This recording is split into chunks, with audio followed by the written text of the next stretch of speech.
Now set universal switch default scan method in Samsung Galaxy S20. Open settings, swipe upward the home screen to access the app screen, and then tap settings.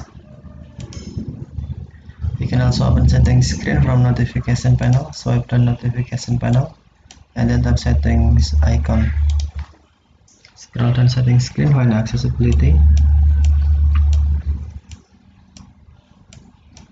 and then tap accessibility. Select interaction and dexterity, and then tap universal switch. Tap settings, and then select default scan method. Select option U1, raw or point.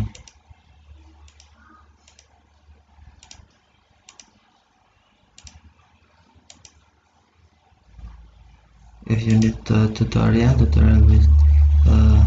tap tutorial. Okay, thank you for watching. Have a nice day.